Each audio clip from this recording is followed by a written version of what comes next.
السلام علیکم ورحمۃ اللہ وبرکاتہ۔ وعلیکم السلام ورحمۃ اللہ وبرکاتہ۔ ڈاکٹر ذکیہ، آپ سے آج وہ پوچھنا چاہوں گی داغ دھبوں کے بارے میں۔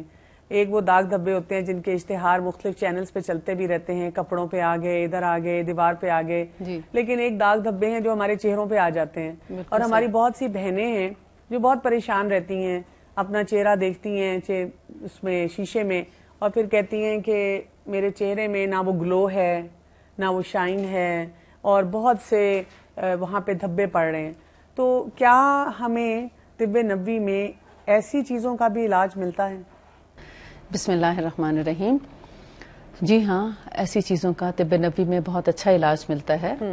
حضرت عائشہ رضی اللہ تعالی عنہ کے طریقے سے پتہ چلتا ہے کہ آپ جو ہیں وہ ورس اور زیتون کا تیل استعمال کیا کرتی تھیں۔ ایک حصہ ورس لے کر اس کو 12 حصے زیتون کے تیل میں ملا کر بہت دھیمی آنچ پہ آگ پہ رکھتی تھیں، اور ابھی وہ بوائلنگ سٹیج پہ نہیں آتا تھا تو اس کو پہلے سے ہی چولہا بند کر دیتی تھیں، اور چولہا بند کرنے کے بعد اس کو ٹھنڈا ہونے کے لیے رکھتے، اور پھر اس تیل کو استعمال کیا کرتی تھیں چہرے پہ لگانے کے لیے۔ اچھا، یہ ورس کا تھوڑا سا آپ بتائیں گے ہمیں کیا چیز ہے؟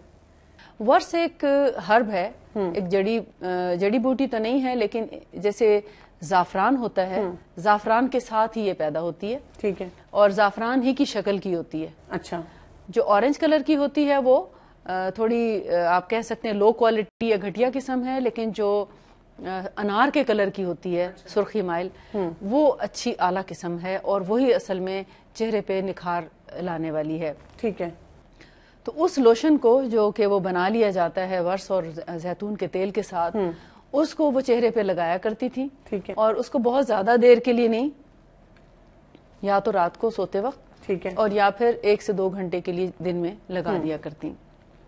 اس کا طریقہ یہ ہے کہ پہلے چہرے کو دھو کے خشک کر لیا جائے، اور پھر ابھی تھوڑا جیسے نمی ہوتی ہے چہرے پہ، اس حالت میں اس کو لگایا جائے تو زیادہ افیکٹو ہوتی ہے۔ جیسے پسینہ آیا ہوا ہے یا منہ پہ صفائی ستھرائی کا اہتمام نہیں، اس میں ایسے میں لگا لیں تو پھر آپ کو فائدہ نہیں ہوتا اس کا لگانے کا، اور بہت زیادہ دیر تک بھی نہیں لگانی چاہیے۔